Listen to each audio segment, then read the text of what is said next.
करके महिलाओं के नाम पर हम आरक्षण लें। अगर ये लोग सहमत होंगे, पारित हो जाएगा, तो एक तरफ हम ये कर लेंगे, दूसरी तरफ से हमें सारी स्वतंत्रता मिल जाएगी कि काट पीट भी करिए सीटों में, किसी तरह से भी आप परसीमन करा दीजिए। 2011 के जनगणना के आधार पर होगा तो जाति जनगणना का भी कोई उनको रिकॉग्निशन नहीं लेना पड़ेगा।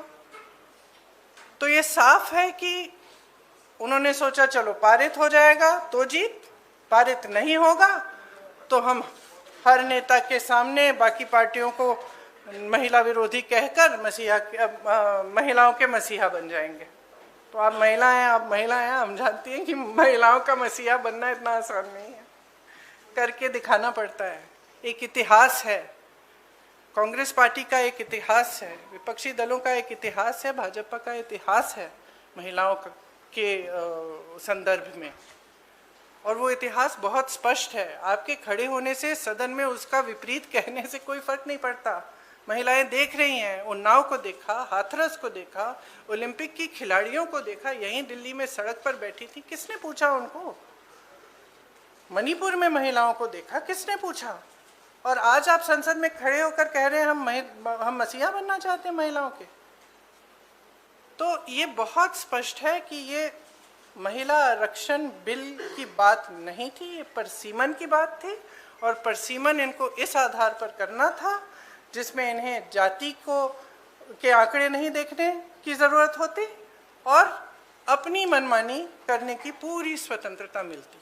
तो ये बिल्कुल मुमकिन ही नहीं था कि विपक्ष उनका साथ दे, और मैं बहुत खुश हूँ कि आप सबने, देश ने देखा कि जब विपक्ष एकजुट हो जाता है तो किस तरह से इनको हराया जाता है। किसी ने मुझे पूछा आते हुए कि ब्लैक डे है, आप ये सरकार कह रहे हैं कि ब्लैक डे है। ब्लैक डे इनके लिए इसलिए है क्योंकि पहली बार इनको धक्का लगा जो लगना चाहिए था। आज की महिलाओं की समस्याएं बहुत ज़्यादा बढ़ रही हैं, संघर्ष बढ़ रहा है। बेवकूफ़ नहीं है महिलाएं, सब कुछ देख रही हैं। वो पीआर, मीडियाबाजी वो अब नहीं चलेगी। कुछ ठोस करना है तो आप 2023 में जो सर्वसहमति से जो विधेयक पास हुआ था, पारित हुआ था, सारे दलों ने उसका समर्थन किया था, उसको लाइए। उसमें अगर कुछ एकाध संशोधन करना है छोटा, ताकि वो अभी लागू हो सकता है, करिए, और उसको अभी लागू करिए।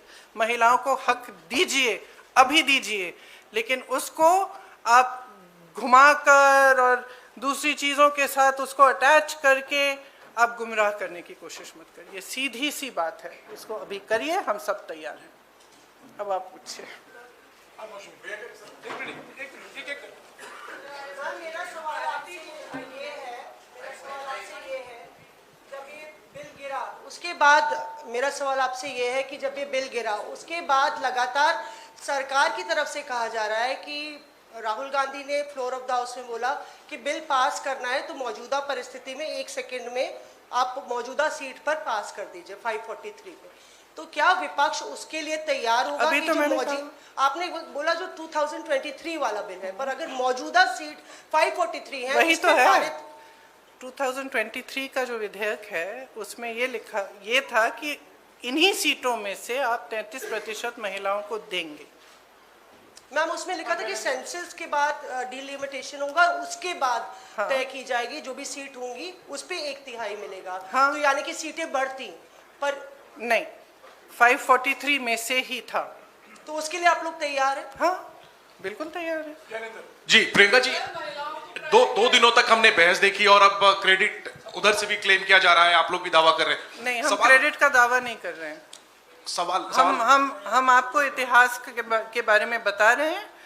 कांग्रेस पार्टी ने 1928 में शुरू की ये बात, और कांग्रेस पार्टी की ही ये बात थी जिस वजह से आज आज़ादी के पहले दिन से महिलाओं को भारत में वोट डालने का मौका मिला और अधिकार मिला। बिहारी वाजपेयी ने भी यही सोचा कि दक्षिण भारत उत्तर भारत के बीच में डिवाइड ना हो, उन्होंने भी फ्रीज रखा। तो क्या आप सरकार से डिमांड करेंगे कि सीटें वो 543 ही रखे, आगे ना बढ़ाए, जैसा कि इंदिरा जी ने और अटल जी ने कहा? देखिए, जैसे इंदिरा जी और अटल जी ने कहा और किया, उस पे फ्रीज की वजह थी। हम ये सिंपल बात कह रहे हैं कि ये जो आप प्रोपोर्शन को बदलना चाहते हैं, ये जो आप कुछ प्रदेशों को का वज़न बढ़ाना चाहते हैं, जो छोटे प्रदेश हैं, जो साउथ के प्रदेश हैं, ये कहें कुछ भी, हम इनकी बातों पर भरोसा नहीं कर सकते। और अगर इन्होंने ऐसा किया कि छोटे प्रदेशों को, दक्षिण के प्रदेशों को का वज़न इन्होंने कम किया, तो देश में बहुत ज़्यादा संकट पैदा करेंगे। तो इससे हम सहमत नहीं हो सकते। तो हम बिल्कुल इस पक्ष में हैं कि जैसा है वैसा ही रहना चाहिए, प्रोपोर्शन के तौर पर।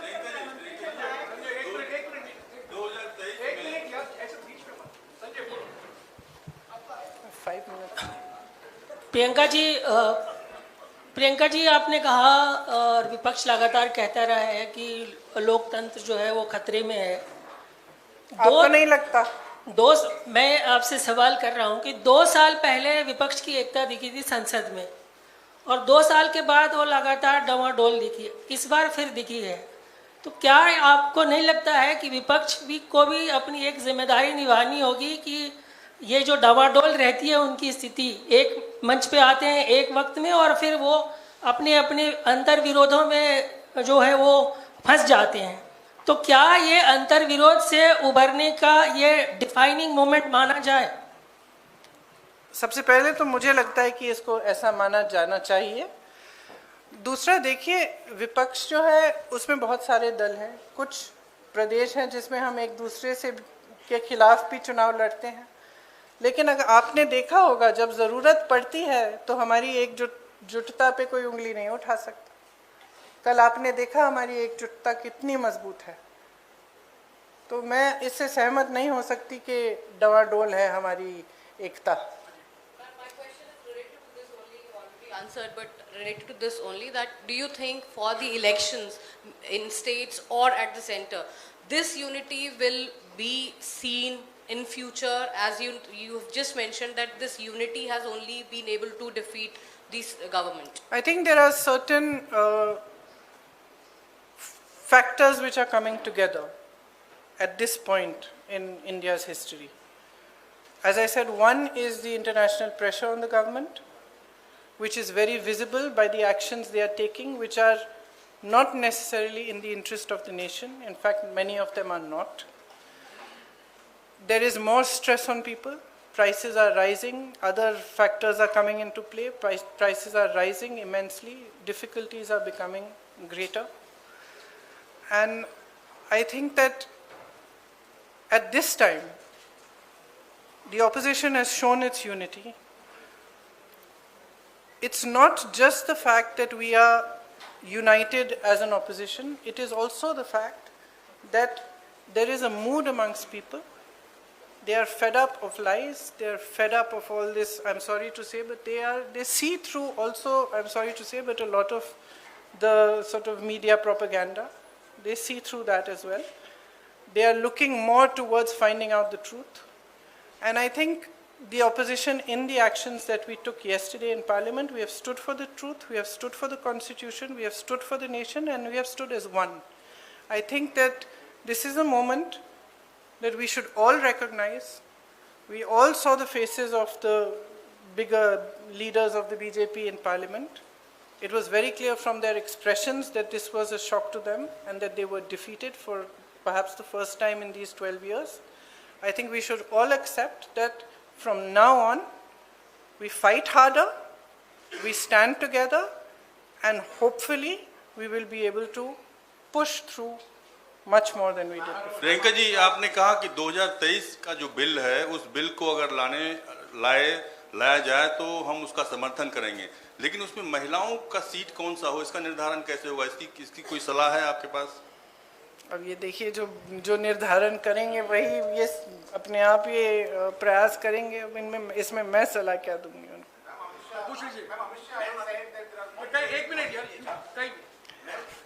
बिल के लिए कल जब जो मंत्री किरण रिजिजू है, उन्होंने कहा कि बाकी 2 बिल अब मैटर नहीं करता है, इसको हम बाद में पुटअप करेंगे। डिलिमिटेशन की मैं बात कर रहा हूँ, उस पे आप लोग कैसे आगे इसको चीज रखेंगे? हमारा स्टैंड बहुत क्लियर है, पूरे अलायंस ने अपना स्टैंड बहुत क्लियर किया है, और इस वोट से और भी स्पष्ट हुआ है कि हमारी मानसिकता में, हम मतलब मानसिकता नहीं, हमारी समझ में ये जो बिल लाया गया और ये जो 3 दिनों की चर्चा चली, ये महिला आरक्षण की नहीं थी, ये परसीमन पर ही थी। और इस पर हमने सब ने अपने विचार बहुत स्पष्टता से व्यक्त कर लिए हैं। अरे यू सेड टू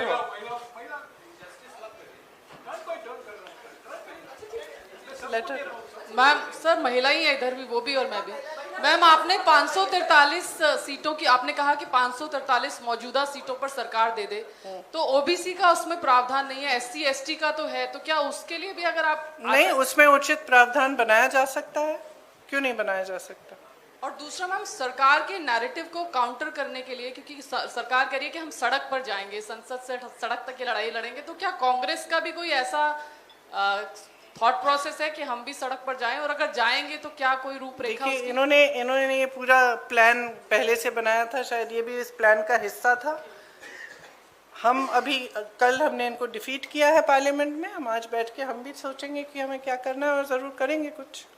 हाँ, प्रियंका जी, सरकार कह रही है कि आप महिला विरोधी हैं, आप कह रहे हैं कि 543 सीटों पर 543 सीटों पर 33%। मैंने तो लड़की हूँ, लड़ सकती हूँ, किया 40% महिलाओं को उत्तर प्रदेश में लड़ाया, वो अलग बात है कि एक ही जीती उसमें से। वो अलग बात है, लेकिन एक निजाम आपने सेट किया। लेकिन यही सवाल था मेरा कि लड़ाई अपनी जगह है, क्या देश की सबसे पुरानी पार्टी ये कानून लागू हो या ना हो, सबसे पहले ये कर सकती है, ये ऐलान कर सकती है कांग्रेस की आने वाले चुनाव में हम बिना कानून के आए हुए 33% आरक्षण महिलाओं को दे देंगे? देखिए, हमारी आशा ये है कि आने वाले चुनाव में वैसे भी 33% महिलाएं चुनाव लड़ेंगी, और हम कह रहे हैं बार बार, विधेयक लाइए, दोबारा से लाइए, हम उसको पास करेंगे, पारित करेंगे आपके साथ।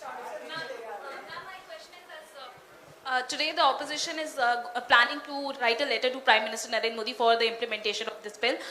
But are you also going to mention about the OBC quota, because already for SC ST there is a provision which has been passed, obviously, and for Muslim reservation also it was being demanded by the Samajwadi Party. Are you also going to support that in this particular letter? Look, the OBC quota, I think almost every speaker from the opposition has referred to it. We are all saying that if there are women's reservations, just like there will be 1/3 reservations in the ST and the SC, there has to be a OBC reservation which is commensurate to the number. That's it. We're saying it again and again. Priyanka ji पूछ रहे हैं, कुछ पूछ रहे हैं। प्रियंका जी, मेरा नाम, एक मिनट, इन्होंने शुरू कर लिया था जी। प्रियंका जी, मेरा नाम पूनम है और मैं अमर उजाला से हूँ। प्रियंका जी, मेरा सवाल ये है कि परिसीमन 2026 तक फ्रीज था, अब वो परिसीमन खुला है। आपने कल कहा कि महिला संशोधन विधेयक इसलिए नहीं लाया गया कि परिसीमन मनमाना था, अब परिसीमन होना है, तो कांग्रेस की दृष्टि में वो परिसीमन किस प्रारूप में होना चाहिए और उसके लिए क्या कुछ कांग्रेस की मांग रहेगी? हमने बार बार कहा है कि परसीमन से पहले जातीय जनगणना होनी चाहिए, उसके आधार पर होना चाहिए। देखिए, ये परसीमन आयोग बनाना चाहते हैं जिसमें ये 3 जने अपने लगाएंगे, जैसे इन्होंने बाकी सारे आयोग बनाए हैं और सबको कैप्चर किया है, तो हम भरोसा कैसे करें? आपने देखा परसीमन में इन्होंने असम में क्या किया है और JNK में क्या किया है। विपक्षी दलों के नेताओं की सीटों का विभाजन, अपनी मनमानी से काटपीट। JNK में कुछ सीट ऐसी हैं जहां एक जगह एक हिस्सा इधर है, एक हिस्सा उधर है, सिर्फ अपनी सत्ता बनाए रखने के लिए। कौन भरोसा कर सकता है? जनता भरोसा नहीं कर रही है, आप कह रहे हैं कि हम भरोसा करें उनकी।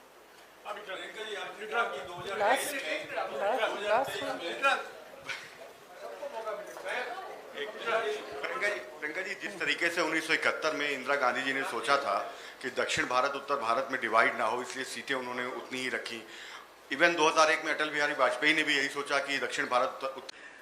एक मिनट, मैम अमित शाह कह रहे हैं कि हम पे भरोसा कीजिए, मोदी जी कह रहे हैं कि मैं ओबीसी और पिछड़े गरीब वर्ग से आता हूँ, जब हकीकत है कि देश की आबादी आज भी SC ST OBC बहुत ज्यादा है। ये कह रहे हैं कि ब्लैक डे है। मैं कह रहा हूँ, क्या उन महिलाओं के साथ ये धोखा नहीं था जिन महिलाओं को SC ST OBC का रिजर्वेशन नहीं मिलता, क्यों कास्ट सेंसस से बच रहे हैं? वही तो मैं कह रही हूँ, पिछले आधे घंटे से धोखा ही था। Okay, last. Ma'am, Amit Shah has said that there are 120 constituencies. 1 and 2. Amit Shah has said there are 120 constituencies that have population of over 25 lakhs. He in fact listed Malkangiri also that has 48 lakhs people. You may have some reservations about demilitation, but do you not believe that it's the need of the hour, ma'am? Actually, no. Actually, I don't. I believe that that's the way it's being sold. And delimitation of seats of 20, 30, 40 has been done before. But a complete overhaul of parliament, and that too in the hands of people who tend to have disregard for institutions, who tend to weaken every institution, including the election commission. How can you expect us to support this? It's not possible for anybody who loves democracy, who loves this country, to support such a thing. Ma'am Neeraj के बाद Now he's asking. He's ठीक already है started. Okay आप बोलिए आपने खुद suggest किया अभी कि ये परिसीमन था, दरअसल ये महिला आरक्षण के लिए नहीं था।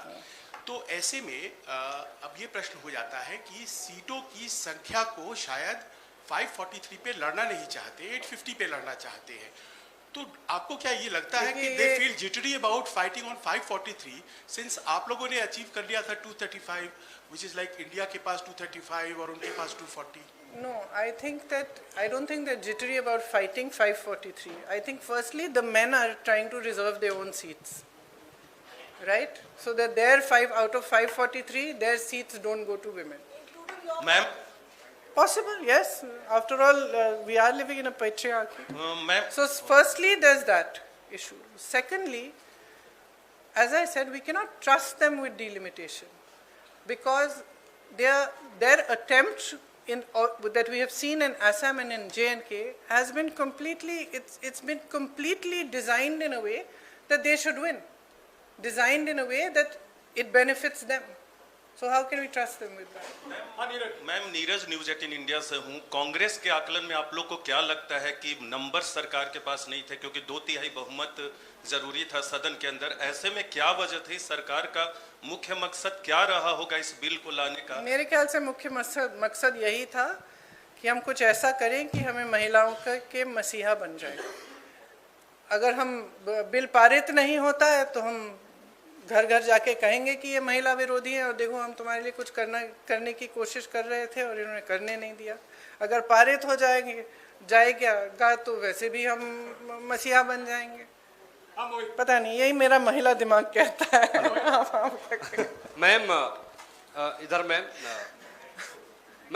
मोहित दुबे हूँ एबीपी न्यूज से। किधर है आप? अच्छा।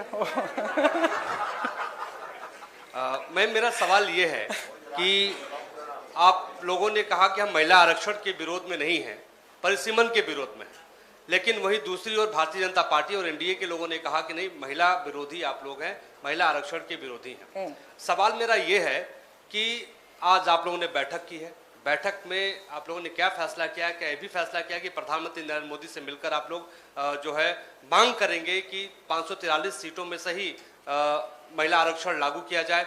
और अगर वो आपकी बात नहीं मानते हैं तो आगे आप लोग क्या करने, क्या राष्ट्रपति से भी मिलने की कोई उम्मीद है? देखिए, आज की बैठक में ऐसा कुछ नहीं तय किया कि किससे मिलेंगे और किससे नहीं मिलेंगे। ये ज़रूर तय हुआ है कि हम सब सहमत हैं कि अगर वो 2023 वाला जो विधेयक है उसको फिर से लाएं, उसको वो पारित हो चुका है, अगर उसको फिर से लाएं, कुछ छोटे मोटे संशोधन कराना चाहते हैं ताकि वो 29 तक वो लागू हो जाए, तो हम पूरी तरह से उनके साथ हैं। ये हम सब कहेंगे, सब एकजुट होकर कहेंगे और हर प्लेटफॉर्म से कहेंगे। धन्यवाद। Thank you.